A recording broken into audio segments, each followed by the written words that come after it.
Bien que jouissant de tout, et aussi loin qu'il pouvait le désirer,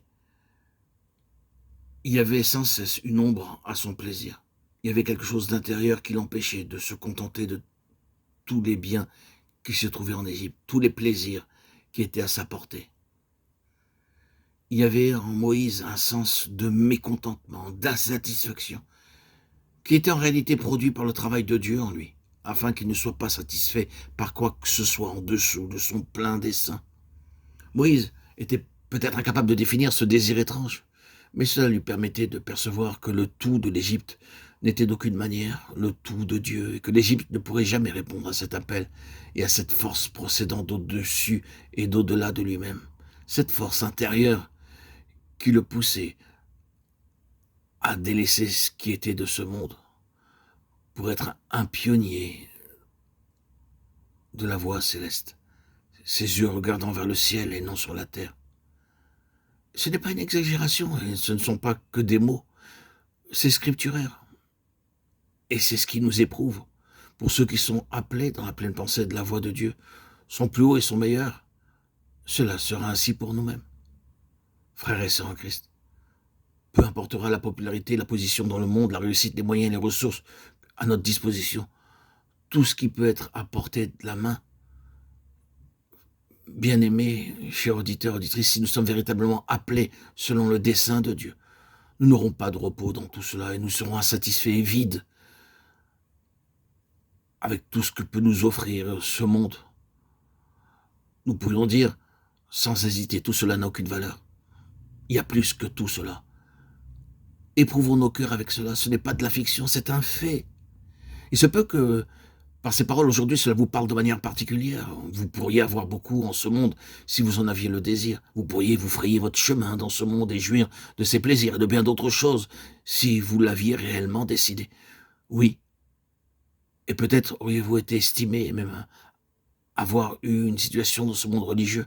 Mais pour vous, c'est devenu médiocre. Il y a quelque chose en vous que vous ne pouvez peut-être pas définir, peut-être même que vous ne pourriez rien écrire à son sujet, mais vous savez qu'il y a quelque chose, et à moins que vous ne découvriez ce quelque chose et n'arriviez à ce quelque chose, la vie sera décevante et tout le reste ne sera pour vous que simulacre, médiocre, insuffisant, sans consistance. Mes chers amis, bien-aimés, si c'est vraiment votre cas, c'est une chose pleine d'espoir. C'est une merveilleuse chose, car le ciel s'est abaissé à déposer quelque chose en vous, en relation avec tout ce qu'il signifie.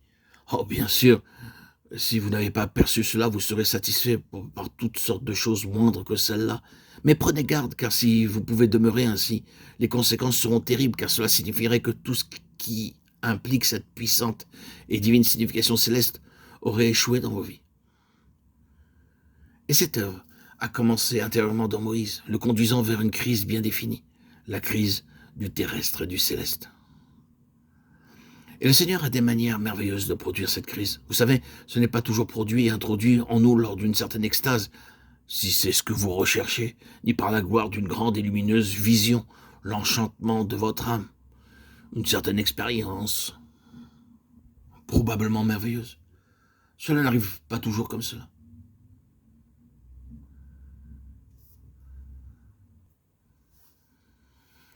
Il n'en a pas été ainsi pour Moïse, ni pour bien d'autres. Comment cela est-il arrivé? Moïse est sorti un jour et a vu un Égyptien persécutant un Hébreu, et ce sens de sa destinée a pris possession de lui et l'a subjugué. Mais étant fort physiquement, il s'est jeté sur l'Égyptien et l'a tué. Ce fut la crise qui a tout précipité. Parfois, nous avions seulement au céleste, où nous n'y sommes confrontés que par quelques affreuses incartades ou tristes échecs. Aussitôt après cela, la situation est devenue intenable pour Moïse en Égypte. Il a dû quitter ce pays. Mais qu'y avait-il dans la crise? Quelle en était la signification? Pourquoi Dieu la permettait? Moïse aurait pu dire, pourquoi le Seigneur a permis que je fasse cela? Pourquoi est-ce que le Seigneur, qui m'a préconnu et qui, dans sa préscience, m'a appelé à son grand service, m'a permis de faire une chose semblable à celle-là? Pourquoi est-ce qu'il a permis que je sois entraîné à commettre un tel acte, un meurtre avec mes mains? Moi qui suis appelé à être le libérateur du peuple de Dieu. Pourquoi est-ce que le Seigneur l'a permis?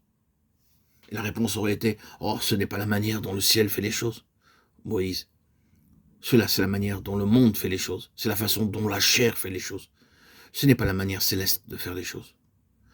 Toi, Moïse, tu ne pourras jamais faire sortir un peuple céleste pour le conduire dans un domaine céleste par des moyens et des méthodes terrestres. Apprends cela, une fois pour toutes.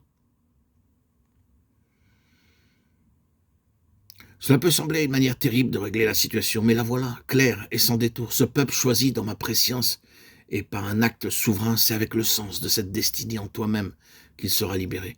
Ce peuple choisi pour être un peuple céleste, comment est-ce que tu pourrais le conduire sur le niveau de la vie céleste si ce n'est pas là ton propre niveau de vie? Le ciel fit éruption et dit avec emphase, non Moïse, des armes charnelles pour des fins charnelles, mais pas des armes charnelles pour des fins spirituelles, des manières terrestres pour des fins terrestres, mais pas des manières terrestres pour des fins célestes. Le ciel gouverne ici et doit le traduire lui-même de cette manière. Oh, quelle leçon pour une vie!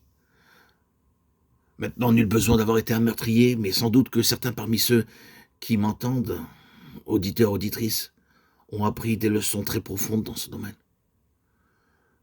Mes chers amis, bien-aimés en Christ, vous ne pouvez pas marcher avec Dieu sur le plan céleste avec la force de la chair. Vous ne pouvez pas progresser avec Dieu le long de cette ligne. Vous ne pouvez pas servir Dieu dans son dessein céleste de cette manière. C'est tellement vrai en tant que principe. Le ciel n'aura besoin de rien de tout cela. Il réclame sa propre vie, sa propre nature. Et ce fut la crise du céleste et du terrestre dans la formation de Moïse. Et c'est la crise que tout enfant de Dieu doit connaître pour avoir la révélation de leur vocation. Cette vision céleste qui leur est offerte, proposée, les amène à accomplir ce que Dieu attend d'eux.